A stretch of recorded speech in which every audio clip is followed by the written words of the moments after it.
Welcome, everybody, back to another episode of the Ramos Law Difference Makers podcast, where I have an amazing opportunity. I get to meet people, visit with them, get to know them, and these folks are making a difference. They're doing things that are so cool, so unique. They're doing massive contributions in one way or another to society, and today is no exception. I am so happy and so honored to have our guest on. His name is Ernie Bjorkman, and if you are a Colorado native, if you've been here for any amount of time, you know the name. And it's cool because I'm going to read this. This is something that I wrote down so I wouldn't mess it up. He was called the Dean of News Anchors. Ernie, the Dean of freaking News Anchors. That means I'm old. I'm old. That's what that means. It means you're awesome and you got high quality. And so when I was looking at this, we can talk about this more, but 2 Emmys, also an Associated Press and Sigma Delta Chi Journalism Award. So those are huge honors. And so, Ernie, I can't thank you enough for taking time to join the show. Thanks for coming. Oh, my pleasure, Jim. Thank you very much for having me. It's too bad. Podcasts have always been virtual, but, in this day and age of COVID, this is how most of the meetings are being conducted now. So my pleasure to be with you. Well, I appreciate it. And I know you love some of the same things I love. We're going to get into a little bit of that on how your career has gone. But before we do, would you just let the audience know a little bit about yourself? And, don't have to go too big of a deep dive, but just share how you got into TV and just a little background, because your story is just so fascinating. Well, I start out by saying that it hasn't been always rosy for me. I lost both of my parents by the time I was a senior in high school. My dad died when I was in grade school from a heart attack. My mom died from breast cancer when I was a senior in high school. So my mom and I were kind of scraping by. And so I always had a little job here and there. So my senior year in high school, I grew up in St. Augustine, Florida, just below Jacksonville. And we have a place there. It's still there. It's called Marineland. And it was one of the original SeaWorld kind of things. And so I went down to apply for a job because I needed the money. And the only position they had open was an announcer. And I said, well, what does an announcer do at Marineland? They said, well, you put on a little sailor suit and you learn this script and you take people who paid good money to come and see the dolphins perform and the whales perform. So I said, I could do that. So I studied the script and I had a wonderful, wonderful summer announcing to the in-live audience all the dolphins and the whales and things like that. So when I went to a Catholic high school, and the Sisters of St. Joseph ran it, and they just had opened up a junior college down in West Palm Beach, Jensen Beach, Florida, by Stewart. So they gave me a full scholarship since I was basically an orphan at the time. They gave me a scholarship, and I went down there, and I talked to a counselor, and he says, what would you like to do? And I said, I don't know. I said, but, I enjoyed the heck out of Marineland, talking to people, and the whales would do certain tricks that I could trick the audience, and I'd say, back up, they're going to splash you, and the whale would come down and try to splash me. And so I enjoyed the interaction. So he was very prophetic. He said, first of all, you could try to be an actor, but that probably won't work. Second of all, he said, and this was I graduated in 68. So yeah, this was 1968, 69.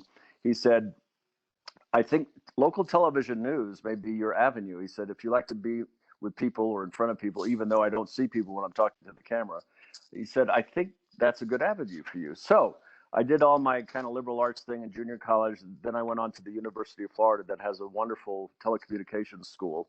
And lo and behold, I graduated with a bachelor's degree in broadcast journalism and got my first job in West Palm Beach back in 1972. And talk about archaic.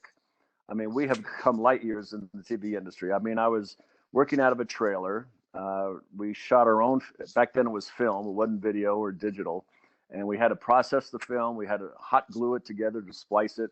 And I tell you, as I said, we've come light years from that. So anyway, I got my first job in West Palm Beach, kind of learned the ropes. And then I got my big break. I got a job in Atlanta, Georgia, which was a big market at the time back in 76. And I followed Jimmy Carter to the White House. And then exclusively reported on the Atlanta child murders, late 70s, early 80s, where a guy named Wayne Williams was finally convicted of killing these young black boys. And it's been on documentaries now and things like that. Turns out Wayne was an employee of ours at the TV station. He was the overnight photographer. And he'd come in the morning and sell his video or film car accidents and murder scenes and things like that. So turns out he was the guy who they arrested finally. And I'll never forget standing in front of his house when they were leading him out. He looks at me and goes, "Hi, Ernie." I went, "Oh my God, here's a guy named What? Wayne." Yeah, a guy named Wayne Williams, knew us really well from working with us. But he was the one supposedly who killed all these young boys. They convicted him of 2. But there was a host of others, and so that came to an end. So anyway, then one day a talent agent came through the newsroom. She was representing a Atlanta Falcons place kicker named Tim Mazzetti. His story was Remember unique. him? He was a bartender from Philadelphia, and he tried out and he made it. Anyway, so he would come on our newscasts on Monday nights and talk about the game the day before. She was looking around the newsroom. She said, and this was again 70. Well, this was 80 or 81, really before the talent agents got involved in news. But she came to me and she said, I'm just starting out and I represent Tim Mazzetti, the place kicker. She said, but now I'm looking to expand and hire local reporters and possible anchors to see if I could get them any higher than they are now. And I said, I'll bite. So we made an audition tape. Then the next thing I knew, I'm being flown out to Denver. I had never been west of the Mississippi. She said Denver, and I said, "Wow, Aspen, mountains, and John Denver." And so I landed in Denver, got the job at Channel 7. I was a reporter and the midday news anchor. And so I did that, and then I stayed there 4 years, and then I went to Channel 2. The news director over Channel 2, who had the 9 o'clock newscast, a half hour, said, "Would you like to be our main anchor and managing editor, who kind of controls the content of the news?" So I said, "I'd love to." So I jumped over to Channel 2. So 4 years later, a new news director at Channel 7 saw me and said, "Would you like to come back to Channel 7 and co-anchor with Bertha Lynn and Ann Trujillo?" And it was a lot more money. And I said, "Sure." So I went back to Channel 7. So then Channel 7 made in my opinion, made some crazy moves. They hired a lady named Natalie Peugeot. It was stand up. It was real glitzy. And so Bertha and I were kind of put under the rug and thrown under the bus. So now the guy who I kind of brought up at Channel 2 as the assignment editor, now he was news director, and he saw what was happening to us over at Channel 7. He said, "Would you like to come back?" I said, "Sure." So I made a almost 40-year career in Denver at just 2 stations, Channel 7 and Channel 2. So then I know I'm kind of getting long-winded here, but everything was going fine. Everything was going fine. We did a great 9 o'clock newscast against the others. But then Fox came along and started doing a 9 o'clock newscast back in 2001. And so we were competing. Well, right after the Democratic National Convention in Denver, 2008, where Obama was nominated, we learned that our station was now going to be merged with Fox 31. And I went, uh-oh, that means trouble. And it did. Early 2009, we got our walking papers, basically. They canceled our newscast because they didn't want, 2 stations that they now own together competing against each other. So basically, I went from a 6-figure salary down to, I had gone back to school in the meantime, not knowing that I was going to be laid off, but I had gone back to school to become a veterinarian technician. I love animals, and that's what I wanted to do in my later life. I knew I didn't have time to become a veterinarian, so I became a vet tech. Well, lo and behold, now I'm laid off. I go from a 6-figure salary down to like $13 an hour. And I'll never forget, it was the time of the recession, 2008, 2009.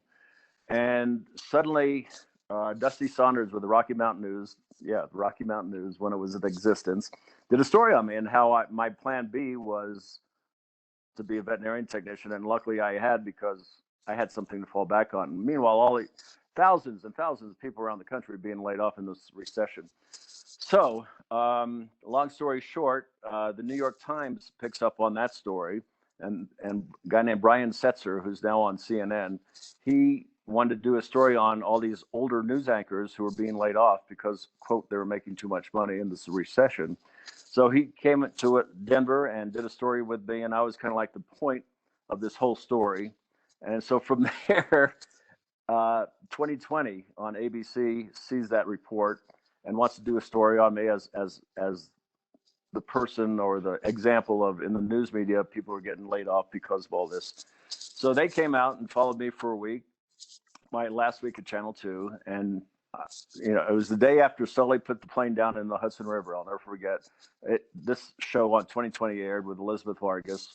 And so from there, Ellen DeGeneres gives me a call. She says, I saw your report on 2020, and we love animals, me and Portia, and we'd love you to come on my show. So next thing I know, it's February of 2009. I'm flown out to LA. I'm on Ellen's show. And then after that, I'm on a couple of CNN media shows on the weekends and things like talking about the recession and people getting laid off. And lo and behold, April of 2009, I get a call, and it's Oprah Winfrey on the phone. She says, Ernie? I said, yeah. She says, this Oprah Winfrey. And I recognize her voice. I knew it was sort of prank. She said, would you come on our show? We're doing a story about not just the media, but all factions of, or all factors of people in America who are going through the same thing you're going through, and you'll be a little segment. So I was flown to the Oprah show in May. We taped it. And so I got more publicity being laid off than I did when I was a newscaster. So I'll keep going. So I get on that, and I become a vet tech, and I'm working. But reality set in. I had 2 houses that I lost because of foreclosure.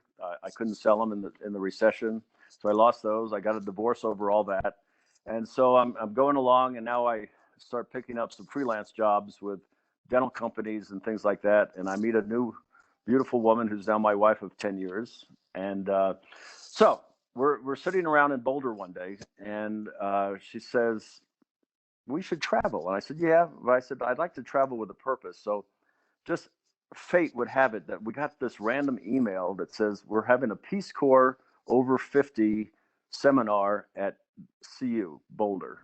And so my wife, I remember we had dinner plans that night with some friends. We called them and said, we can't make it. We went over, heard the seminar, fell in love with the Peace Corps. And so at the age of 58, my wife and I go off to Ethiopia in the Peace Corps. But they had such a communist-like government over there. I couldn't teach journalism because it was all state-run and a lot of propaganda. So they put my wife and I in agriculture, which I knew how to plant a pot of flowers outside, but nothing. So here we're teaching these women how to grow permanent gardens that weren't washed away during the rainy season, and so we were teaching that, and then suddenly the Ethiopian government comes to the Peace Corps there in Ethiopia and says, we're really suspicious. There's these 2 older people in a group of 60, and everybody else is right out of college. So long story short, they thought we were spies for the CIA. So what? Yes, they thought we were spies. So at one point, we were going along just fine, and suddenly the government came up with a plan to expand 50 miles out in a radius around Addis Ababa, the capital, to build more stuff, more high rises that they couldn't even provide electricity for, but they wanted to build high rises. So they wanted to take these farmers' property. And so these kids started protesting one day in the village next to ours, and the military came in and shot them, killed 20-something kids who were protesting.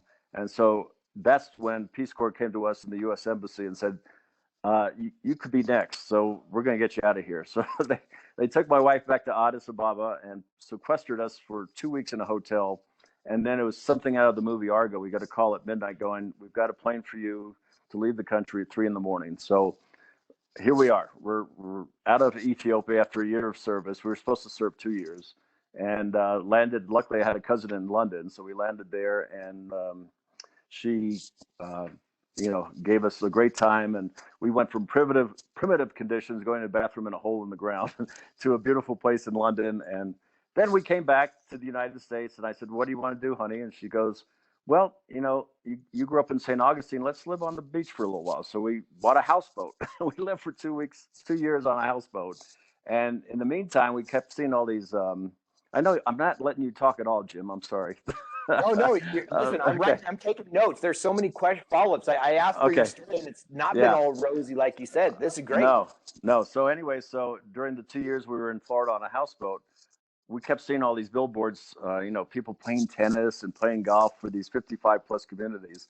So we said we could do that. So we signed up with a modeling agency in Jacksonville, and lo and behold, we got jobs. We were on billboards, we were in magazines, and to this day, people still send us pictures of us, for something, life insurance or 55 plus community in St. Simon's Island, Georgia, things like that. So we did that. And then out of the blue, I am fishing one day off the boat, and I get a call from a former fellow colleague, Dan DeRue at Channel 2, and says, "You're not going to believe this, but the lady who's now our news director her and her mom used to watch you and love you and thought you really got a crappy deal when everything went down with the merger."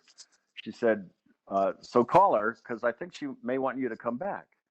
And this was like, 4 years ago, 2017. And I said, okay. So I called, and her name is Holly Gaunt, and we talked. And she says, Tom Green was leaving the morning show after 15 years as a host. And she says, would you consider coming back and anchoring with Natalie Tisdale, the morning news, for a couple of years? I said, sure. So we sold the houseboat, moved back to Denver. And for 2 years, I did the morning news with Natalie. Loved it. But the hours just killed me. You had to get up at 2:30 in the morning and look bright and shiny at 4:30 when you went on the news. And we had to do 4.5 hours of news at Channel 2. So anyway, so the 2 years ended. And then my wife says, what do you want to do now? I said, well, I'd always come to Grand Lake, Colorado over the years since the 80s. I had a little place up here. I was a weekender.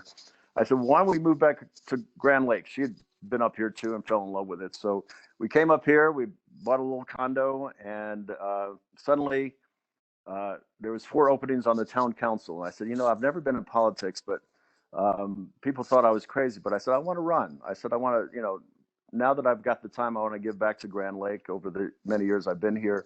And so I ran and I won. And so now I'm an official town council person here in Grand Lake. I'm also on the planning commission. And I'm also part of a private group that has set up a relief fund for all the businesses up and down Grand Lake here at Main Street. Not only did we go through COVID, but then we had the East Troublesome fire in October, where our friends, we lost 300-something homes, devastated west of town. Luckily, the town itself was spared. So we've raised enough money privately to where we're handing out rent money, mortgage money, utilities per month to these businesses just to keep them afloat. Hopefully until when the summer kicks in after Memorial Day, they'll get back on their feet again with all the tourists. But so anyway, that was in April. So rewarding. I mean, we've had our ups and downs. We've had our debates on city council, but that's what democracy is all about. You win some, you lose some. But I'm having a blast. So in the meantime, Jim, as you know, I love to fly fish. I'm ice fishing until the ice melts. I love to play golf up here. So that's kind of like the end of the story, so to speak. Who knows what's going to... Listen, that is a brilliant story. And like I had shared at the very beginning, that your story was inspirational and amazing and unique. And so I'm glad that you went through the whole thing, because now I want to kind of unpack those, a few of those key pieces.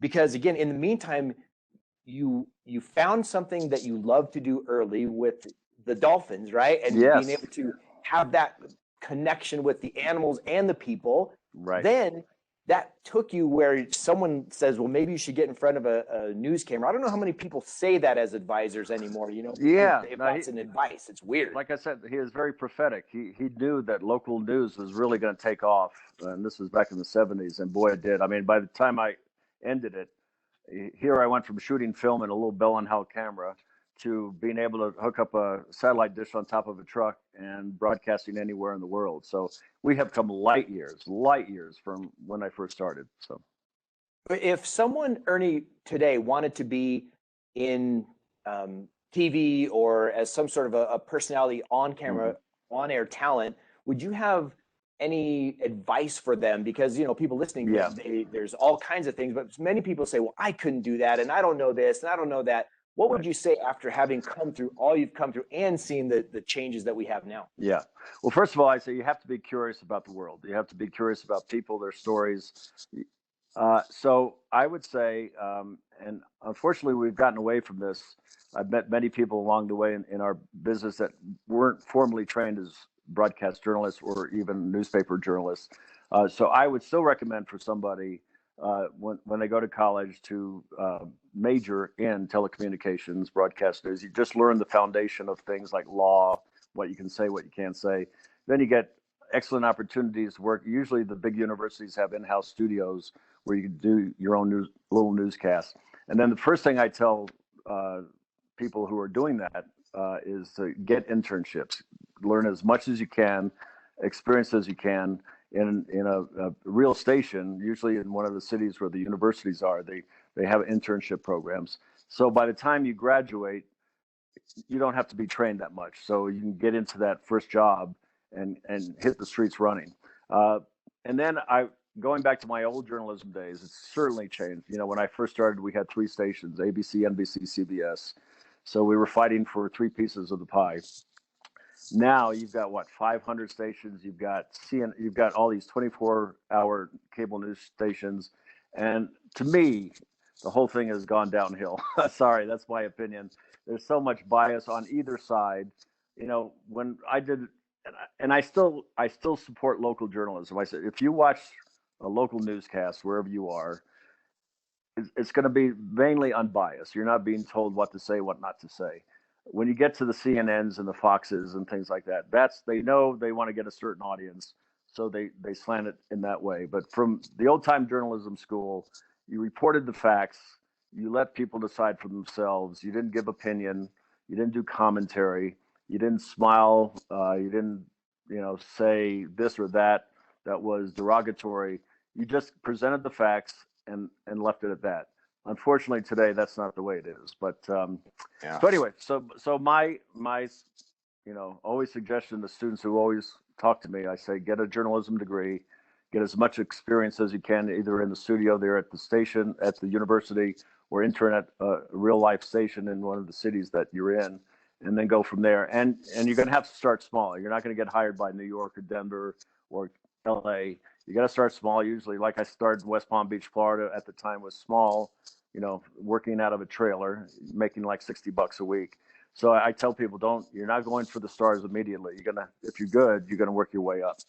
So start small. And how did you practice your craft? Or sorry to interrupt. How did you practice your craft to become good enough to take that next step? I know there had to be probably more than just the reps. Did you do anything that you would look at that our listeners could take, regardless of whether they're doing video or not, to say, this is how I would monitor it and get better and make sure that I kept progressing in my talents? And anything that you did as a habit?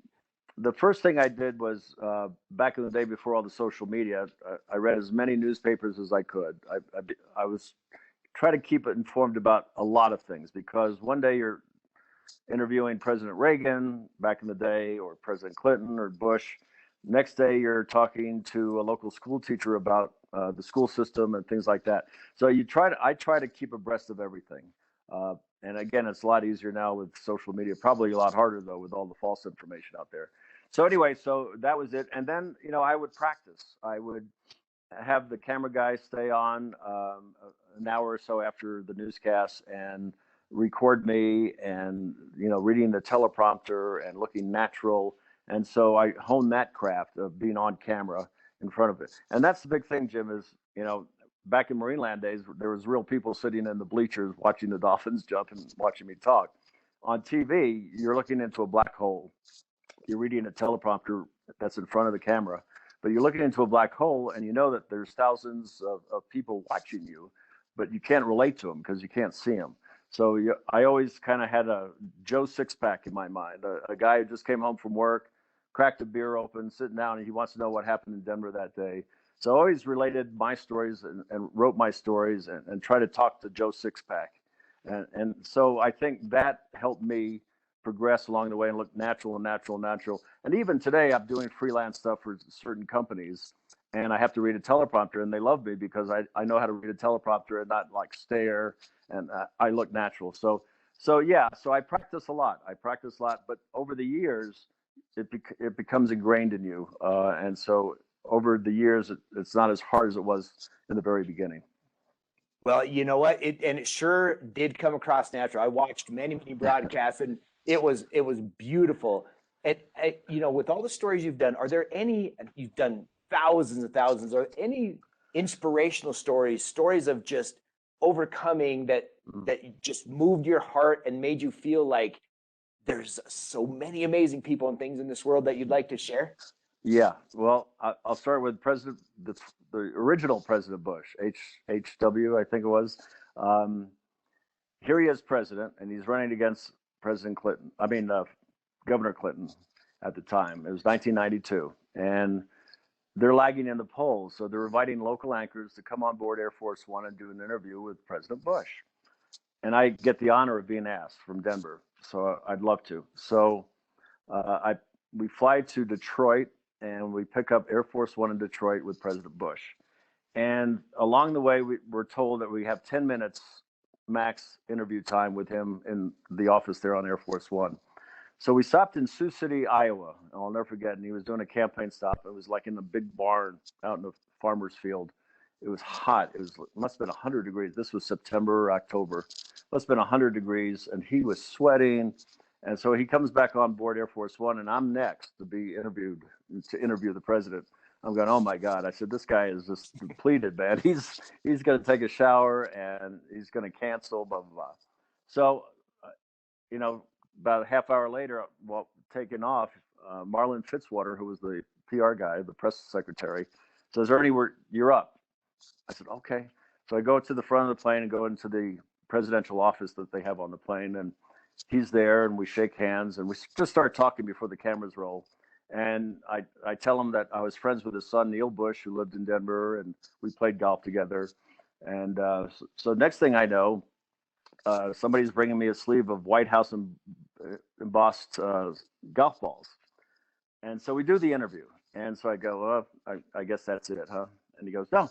He said, let me show you around the plane. I said, sure. So he tells Marlon, he said, delay all the other interviews. I want to show Ernie around the plane. And so here he takes me up to the nose of the plane where the bedroom is. He said, yeah, this is where me and my wife, we, sleep, and it's terrible mattress, blah, blah, blah. So then we go upstairs to the cockpit, and we couldn't bring the camera, but he shows me, all the security stuff and all these F-16s following us.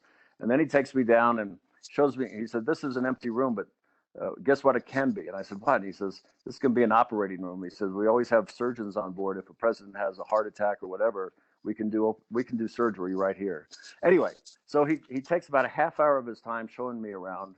And then he says, do you drink? And I said, well, I like a cocktail every once in a while. And he goes, what do you have? And I told him, Jack Daniels and water. That's my favorite cocktail. So here we are sitting on the couch on the kind of outside his office there against the side of the plane, having a drink. And here I am, me and the president. And suddenly Jim Baker, the Secretary of State, comes over. He says, Mr. President, I have a little question about Russia. Something happened, or it's always Russia. so anyway, so I said, Mr. President, I'll see you. No, Ernie, you stay here and finish your drink. He said, everything's off the record. So here I am listening to Jim Baker and President Bush talk about something that Russia did or didn't do or something.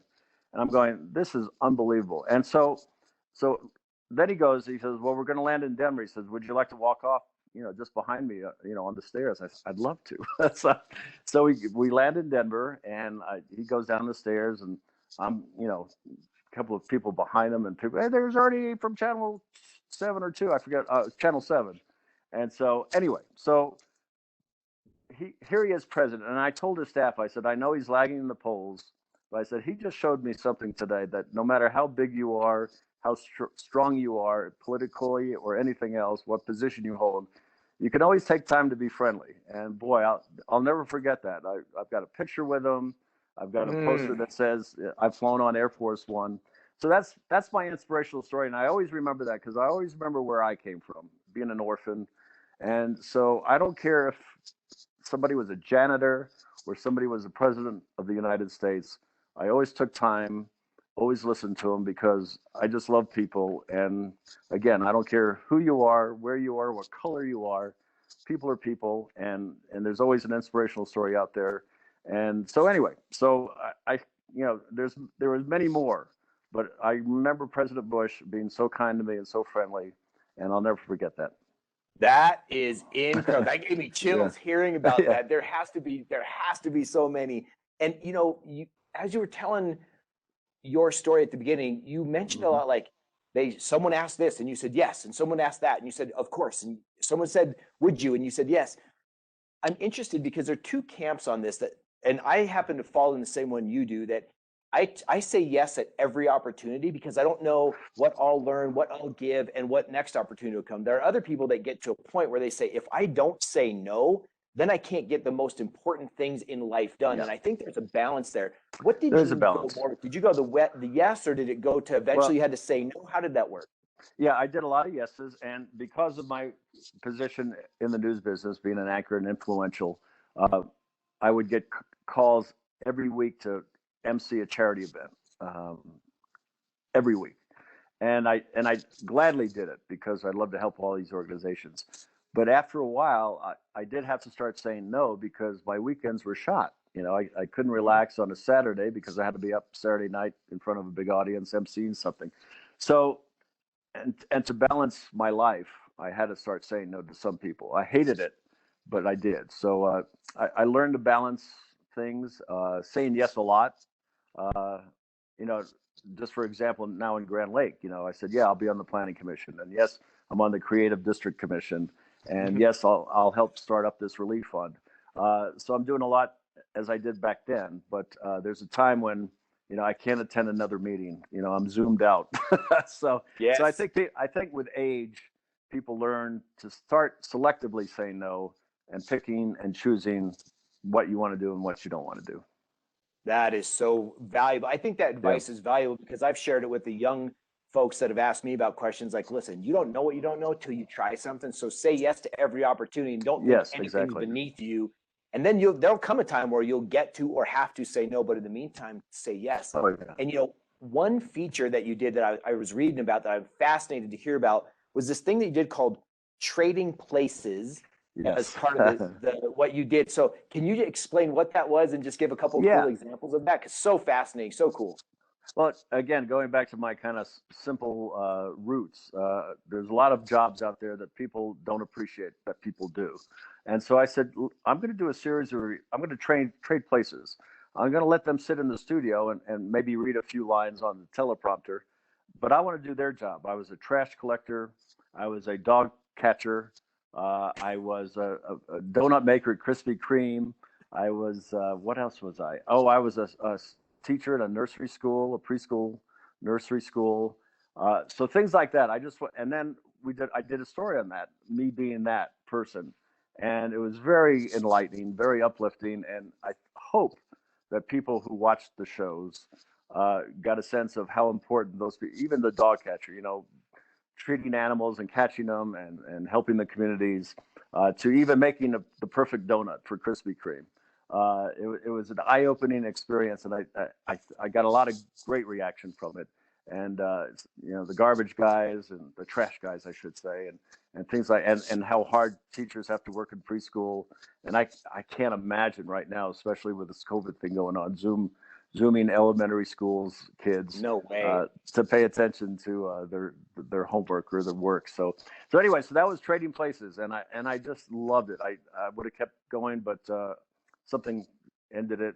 I forgot what, but I must have done about 10 or 15 stories about trading. I put on, the trash uniform. I put on the Krispy Kreme hat and things like that. So it was fun. It was really fun. And again, I met so many great people, and those people would call and say, thank you so much for doing that, showing that, kind of like now with, the frontline people, working with the Yes. COVID patients, things like people don't really know what they're going through until they see it. So that was a wonderful series I did, and I loved it immensely. I loved it too. And you know what? I think you probably inspired Mike Rowe in Dirty Jobs. That's what I'm going with. There you That's go. what I'm going with. I'll put the hat on that one and say, yeah, I did, Mike. So We're gonna he have Mike probably give you a did. little royalty. There you go. They're still There you playing go. that show. Hey, what about, with I did not know this part where when you went to go serve overseas that you were seen as a spy, a Yeah. potential spy. Like, how did that come down? Were you were obviously in Well, danger. yeah. Like, go on that a little bit. Well, like I said, when we joined up, because Peace Corps at the time was, and they still are when they go back into service, looking for people 50 plus who have had life experiences and are maybe now retiring or retired and want to give back some of their experience. So my wife and I joined the Peace Corps, and by the time we were selected to go to Ethiopia, we were one of 60 people, two of 60 people, but we were in our late 50s, early 60s, and everybody else was right out of college. So everybody else was, 21, 22. And so we get over there, and they're still going through some bad civil war right now with a lot of political dissent and things like that. But at the time, again, they were very censorship of media. When we first got there, they said, don't, Peace Corps said, don't put anything on Facebook negative about the government, you'll get arrested. So the government was really a one-sided government. And so anyway, so a couple of times the U.S. Embassy guys would come to our little hovel that we lived in outside of Addis Ababa, and said, we're getting hints that here you guys are. They knew we were journalists. My wife is also a newspaper reporter. They knew we were journalists, retired journalists, and they don't understand why you're in agriculture, teaching women over here who've been gardening for thousands of years, teaching them how to make gardens. So the suspicion immediately rose that here we are, journalists in a country that's really trying to, tromp down on free journalism, free speech. And so immediately they thought, something's up. These guys are not over here because they want to be here, and not teaching women how to build gardens because they want to. So that was the first hint. And then when about a year into the service, the government started arresting Ethiopian journalists for being critical of their government. They called them terrorists. And so then after the massacre in our next village, that's when the embassy and the Peace Corps said, all right, we're going to take their threats seriously, that they think you're spies. And if they arrest you, we'll never be able to find you. And B, if we find you, we can't get you out of the jail, but we can try to make it as comfortable as possible. So we didn't need any more persuasion. We said, all right, pack us up, get us out of here. And I'll never forget when we took off from Ethiopia, kind of like the Argo movie, we kissed the ground, we kissed the airplane's floor when we took off, because we knew we were out of the country and out of danger, basically. But the year we had there was unbelievable. A beautiful country, really poor people, but beautiful people. In fact, Denver has a big population of Ethiopians, and we got to love their food and their culture. But unfortunately, they're under the oppression of a one-sided government, and they still are. And there's been bombings over there now. There's been civil war. So anyway, so that was why they thought we were spies, because we were journalists, but we're teaching women how to make gardens. Well, I'm sure you had to have learned some deep appreciation and values about who we are. Even in our worst day, at least at the time being, we're so much better off than so many other people. I'll bet the gratitude that you had, the sense of thankfulness, it had to be overwhelming almost. Yeah. Well, when we first got there, they said, we would advise you not to go out at night. And we said, yeah, we're in our 50s. Don't tell us we can't go out at night. Well, we find out that our little village is surrounded by hyenas. And so after dark, an Ethiopian would get picked off every once in a while by the pack of hyenas. And so one night we're walking around, and suddenly we see this pack of hyenas. We go, now we know why we shouldn't be out after dark. So we went back to our little hovel of a place. We had to sleep under a mosquito net because of malaria. And I'll never forget, our bathroom was a little hole in the ground. And yeah, so when we got to London, my cousin's house, again, we kissed the ground. We had a toilet that worked. We had food on the table all the time. Again, back there, and we shared our little bedroom with a family that kind of adopted us as a Peace Corps volunteer. And every night about 5 o'clock, the electricity would go off, the water would go out, and they would say, "Chigger yellum." And I said, "What does that mean?" No problem. It'll come back on. And we found out real quick that there was not an Excel Energy or any kind of utility company you could call and say, "We don't have any power. We don't have any water." We were two hours out in the jungle, so to speak. So there's nothing. The government doesn't help those people. Your electricity goes out. Your electricity goes out. You light a candle. So you get appreciation for the conveniences that we here in the United States and the free world have compared to. But the wonderful thing is, there was kids were roaming the streets. They were playing after dark. There was no sex predators, no crime. So they lived a very, very simple life. A soccer ball was a bunch of trash wrapped with duct tape, and that was their soccer balls. Yeah, and I kept saying, I said, we should bring them soccer balls. They said, yeah, but they get punctured after the second day, and they don't have pumps to pump them up again. All these nonprofit agencies would bring over laptop computers. which was wonderful. But they'd run out of batteries. They didn't have electricity where they'd break, and they had no way to fix them. The greatest story, and they taught us real well.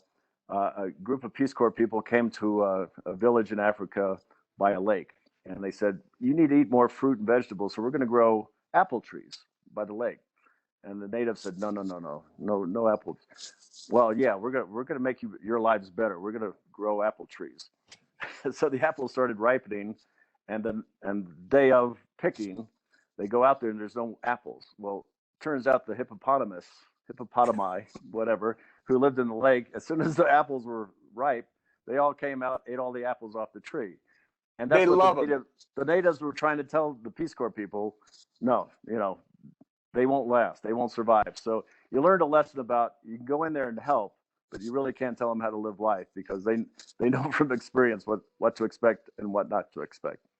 Wow, that is Yeah. dynamic. That's so crazy. Oh, it What is crazy. I think you took from what and I'm jumping here, but you might agree or you might say no. What you learned there, what you saw there, the way that the government worked there, did that have any role in your deciding to be a government official, if you were, Yeah. or serving in the government in your place now? It did. And first of all, it made me appreciate our government and our way of, even though we got a long way to go to make it, it's not perfect by any means, but we still are a democracy and we still have a chance to make our voices heard, whereas over in there, they don't. So in my little way here in Grand Lake, population 500 full-time residents, I felt that, I'd like to give back. I'd like to give people a voice, whether they agree with me or not. I listen to my constituents and vote my heart and at least give them a voice that they wouldn't have, and maybe tell them about issues that are coming up that they wouldn't be aware of.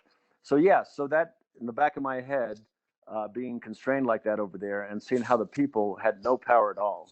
You were just fending for yourself over there.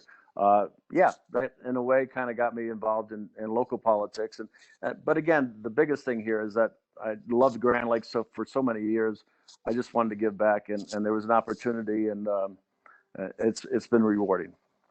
Well, I want to ask you a politician question, and literally Ooh. this popped into my head yesterday. It popped into my head yesterday. I was thinking about, or maybe it was even early this morning. I think it was early this morning. I was thinking about our governor here in Colorado. He happens to be, his name is Polis, Jared for Polis. people who aren't listening or who don't know us from anybody. And he has, he's a Democrat and has Democratic views versus a Republican that would have Republican views.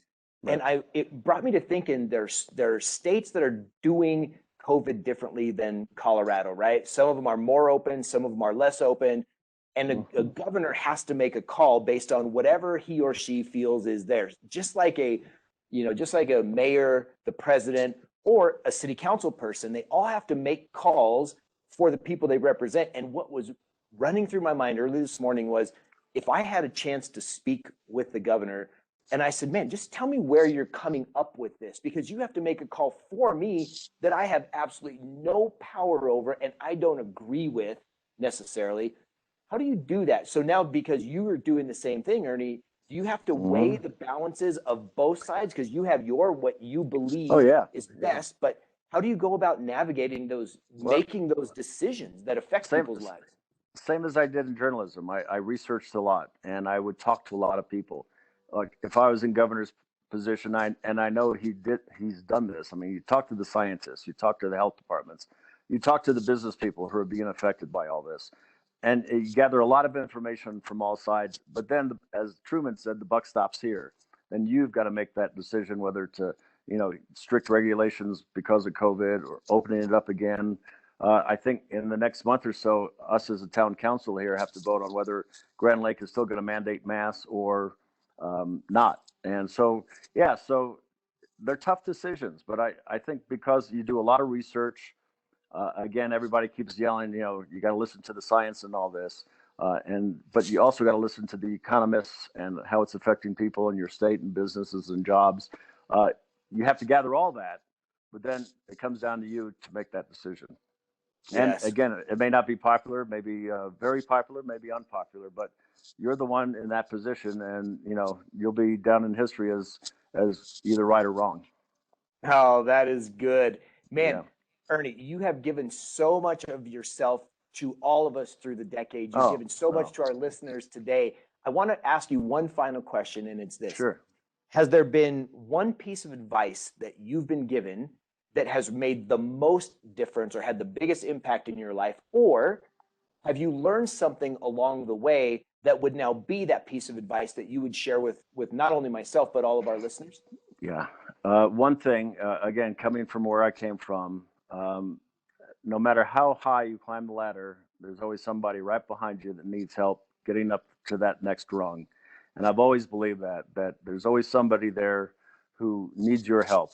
And no matter what that help is, they need it. And don't ever, snuff your nose up at them and say, I can't help you. Always look for that guy behind you, that woman behind you on the next rung who's also trying to climb the same ladder as you are, and give them a helping hand. That is brilliant. Well, my friend, I know you have more energy and pizzazz and pop than almost anybody I know. And man, whatever you're doing, keep doing it. Keep saving yourself for all of us. Keep taking care of business. I And I will. wish you nothing but success. Can I plug Sure. FitMD? Yeah, of course. I've been on a regimen for 2 years now because of Dr. Ramos with FitMD, and it's unbelievable. You get these blood tests in the very beginning. You find out what's wrong with your body or what's right with your body. And I've been on a regimen for 2 years. I just turned 70, and people go, "You're 70?" And I said, "I don't feel it. I feel like I'm 50." So I want to thank Dr. Ramos. Thank you, Jim, for the opportunity to participate in that program. And again, muscle tone, everything is working like I'm 40 years old. Nice. So thank you. No, that's my pleasure. And thank you for the time. I wish you continued success and blessings. Thank you. You and I are going to be having our rod tips bent by beautiful trout here in the next little bit. I love that. I love that idea, and I love that optimism that they're going to be bending over. All right. Well, you take care, my friend. We'll speak with Jim, you soon. thank you so much, and thanks everybody for listening. I love everybody, and I've had a blessed life. I have no complaints. But as I always say, if I die tomorrow, I'll be really angry because I'm enjoying life too much. Amen to that. Well, you take care, my brother. All right, buddy. Thank you, Jim. Appreciate it. My Thanks. pleasure.